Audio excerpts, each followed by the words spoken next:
Bapak dan Ibu pendidik PAUD, selamat datang kembali pada pelatihan online bagi pendidik PAUD. Jika sebelumnya kita telah mengetahui pola pengasuhan, kali ini kita akan membahas konsep tumbuh kembang anak usia dini 0-6 tahun. Berikut adalah profil sekilas dari tim penyusun.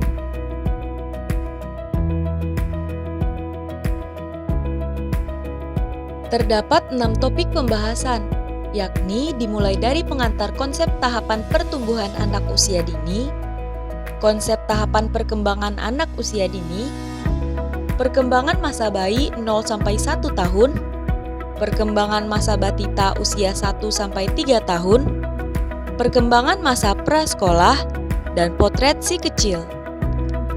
Ibu dan Bapak pendidik PAUD diharapkan dapat memahami proses pertumbuhan dan perkembangan anak usia 0-6 tahun, serta melakukan deteksi dini dari masalah perkembangan pada anak usia dini. Di kesempatan kali ini, kita akan lebih fokus membahas konsep tahapan pertumbuhan anak usia dini 0-6 tahun. Sesuai dengan Framework Early Childhood Care, Nutrition and Education, status gizi dan kesehatan yang baik merupakan salah satu pilar utama dalam mendukung tumbuh kembang anak yang optimal, di samping pengasuhan dan pendidikan. Ibu dan Bapak, pendidikan di Indonesia ternyata masih memiliki beberapa tantangan yang harus diatasi bersama. Di antaranya, termasuk masa depan yang penuh dengan ketidakpastian. Salah satu hal yang menyebabkan hal ini ialah era globalisasi dan munculnya invasi di bidang iptek.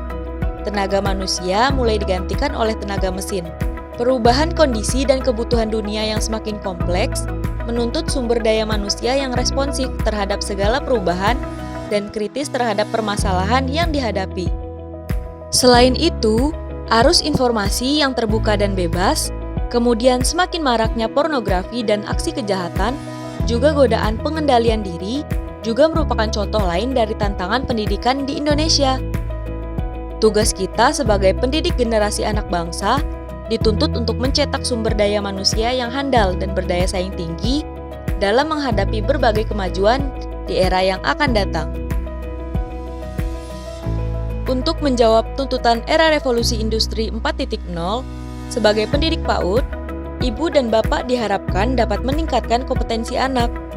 Salah satu caranya yaitu dengan mendorong anak dalam memiliki kemampuan berpikir tingkat tinggi, yang mengedepankan berpikir kritis, logis, dan kreatif.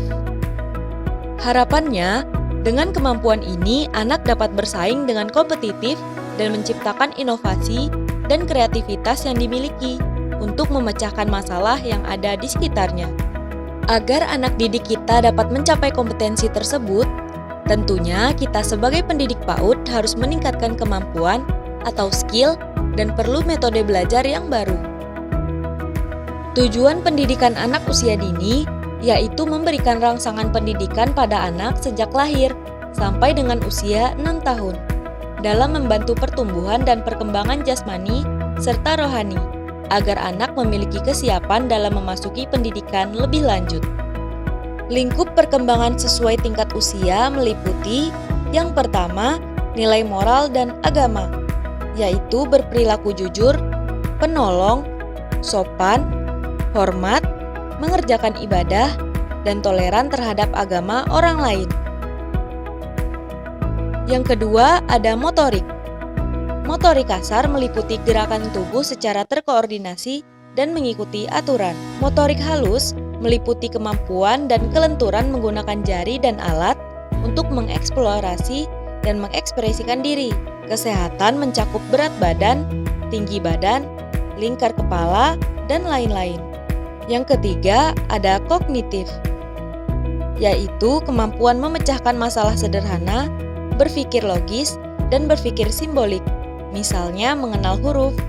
Yang keempat, ada bahasa, yaitu kemampuan memahami cerita, perintah, aturan, kemampuan bertanya dan menjawab pertanyaan, dan lain-lain. Yang kelima, ada sosio-emosional, yaitu mengenal dan mengendalikan perasaan sendiri, rasa tanggung jawab untuk diri sendiri dan orang lain, kemampuan bermain dengan teman sebaya, bersikap kooperatif, dan sebagainya.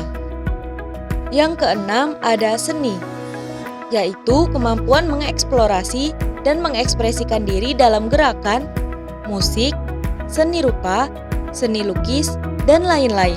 Menurut Peraturan Menteri Pendidikan dan Kebudayaan Republik Indonesia Nomor 137 Tahun 2014, standar tingkat pencapaian perkembangan anak atau STPPA adalah kriteria mengenai kemampuan yang dicapai anak pada seluruh aspek perkembangan dan pertumbuhan, mencakup aspek nilai agama dan moral, fisik motorik, kognitif, bahasa, sosial emosional, serta seni. Hal ini menggambarkan mengenai penilaian proses dan hasil pembelajaran dalam rangka mengetahui tingkat pencapaian yang sesuai dengan tingkat usia anak. Pentahapan usia dalam STPPA terdiri dari tahap usia lahir sampai dengan usia 2 tahun, terdiri atas kelompok usia lahir sampai 3 bulan, 3 sampai 6 bulan, 6 sampai 9 bulan, 9 sampai 12 bulan, 12 sampai 18 bulan, dan 18 sampai 24 bulan. Tahap usia 2 sampai 4 tahun terdiri atas kelompok usia 2 sampai 3 tahun dan 3 sampai 4 tahun. Tahap usia 4 sampai 6 tahun terdiri atas kelompok usia 4 sampai 5 tahun dan 5 sampai 6 tahun. Nah, sekarang yuk kita sama-sama memahami bagaimana konsep tahapan pertumbuhan anak usia dini 0 sampai 6 tahun. Indikator keberhasilan pada topik ini yaitu ibu dan bapak pendidik PAUD mampu memahami dan menjelaskan kepada orang tua mengenai tahapan pertumbuhan, berat badan dan panjang atau tinggi badan anak usia dini dengan menggunakan grafik pertumbuhan Kementerian Kesehatan yang diadopsi dari WHO. Pertumbuhan adalah pertambahan ukuran fisik. Menurut Peraturan Menteri Pendidikan dan Kebudayaan Republik Indonesia, pertumbuhan yang harus diukur adalah lingkar kepala. Bagi anak lebih dari 3 tahun, cukup 1 tahun sekali. Berat badan dan tinggi badan. Dan pendidik PAUD harus mampu dan memiliki keterampilan untuk melakukan pengukuran lingkar kepala, berat badan, dan tinggi badan. Mengapa ya kita perlu memahami tahapan pertumbuhan anak? Sebab, dengan memahami tahapan pertumbuhan anak dan memonitor secara berkala, maka gangguan pertumbuhan anak dapat dideteksi lebih awal dan dapat dicegah dampak lebih lanjutnya. Tahapan pertumbuhan yang akan dibahas dalam topik ini adalah pertumbuhan berat badan dan panjang atau tinggi badan untuk anak usia 0 sampai 6 tahun.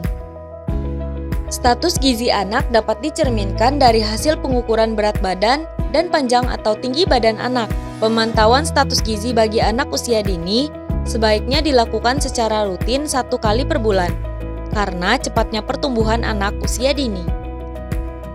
Kegiatan pemantauan pertumbuhan ini dapat dilakukan di layanan kesehatan, puskesmas atau posyandu, ataupun di lembaga PAUD. Status gizi dapat ditentukan dengan membandingkan hasil pengukuran dengan rujukan grafik pertumbuhan anak. Perlu diingat bahwa setiap grafik pertumbuhan dibedakan berdasarkan jenis kelamin, grafik biru untuk anak laki-laki, dan grafik merah muda untuk anak perempuan. Penentuan status gizi dilakukan dengan melihat rujukan grafik pertumbuhan. Caranya yang pertama yaitu dengan melihat nilai Z-score yang ada di dalam grafik berdasarkan hasil pengukuran. Dan yang kedua, dengan melihat warna garis yang terdapat dalam grafik pertumbuhan berdasarkan hasil pengukuran. Normal jika posisi hasil ukur berada di antara garis warna hijau. Untuk mengetahui status gizi, ibu dan bapak dapat menggunakan 2 indikator. Yang pertama, berat badan menurut panjang atau tinggi badan, dan indeks massa tubuh menurut umur. Yang kedua, panjang badan atau tinggi badan menurut umur. Nah, pertama-tama, kita akan mulai membahas lebih dalam mengenai pengukuran status gizi anak 0 sampai 5 tahun. berdasarkan berat badan menurut panjang atau tinggi badan. Indeks berat badan menurut tinggi badan dapat memberikan indikasi jika terdapat masalah gizi yang sifatnya akut sebagai akibat dari peristiwa yang terjadi dalam waktu yang singkat. Misalnya, wabah penyakit dan kekurangan makanan. Pada anak usia 0-5 tahun, status gizi kurus atau normal atau gemuk dapat merujuk pada grafik pertumbuhan berat badan menurut panjang badan dan berat badan menurut tinggi badan. Kategori status gizi dilihat berdasarkan nilai Z-score dari titik pertemuan berat badan dalam kilogram dengan pertemuan panjang badan dan tinggi badan dalam sentimeter, seperti berikut ini.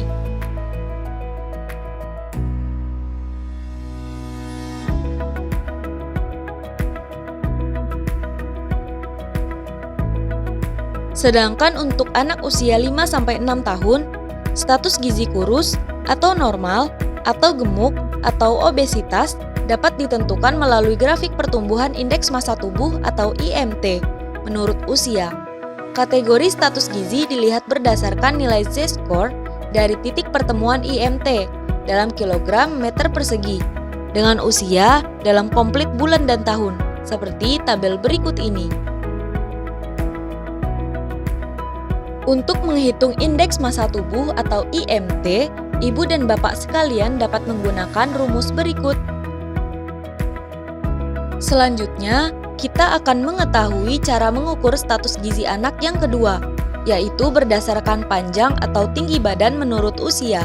Indeks panjang atau tinggi badan menurut usia dapat memberikan indikasi masalah gizi yang sifatnya kronis sebagai akibat dari keadaan yang berlangsung lama. Misalnya kemiskinan, asupan makanan yang kurang, dan berlangsung dalam waktu yang lama. Untuk anak kurang dari 2 tahun, yang digunakan adalah panjang badan menurut usia. Sementara, untuk anak yang lebih besar dari 2 tahun, dapat menggunakan tinggi badan.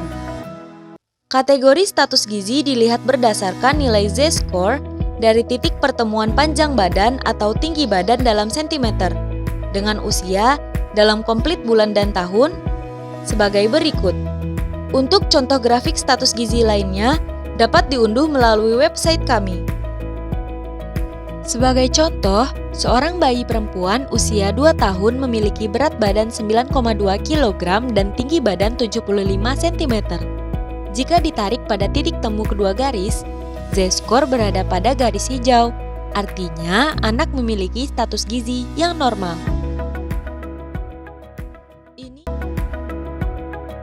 Ini adalah contoh grafik pertumbuhan berat badan perempuan menurut panjang badan sejak lahir sampai dengan usia 2 tahun. Nah, berikut ini adalah contoh grafik pertumbuhan berat badan menurut tinggi badan untuk anak perempuan dan laki-laki usia 2-5 tahun. Sementara, untuk mengukur panjang badan atau tinggi badan bayi perempuan 0-6 bulan, ibu dan bapak dapat menggunakan grafik ini.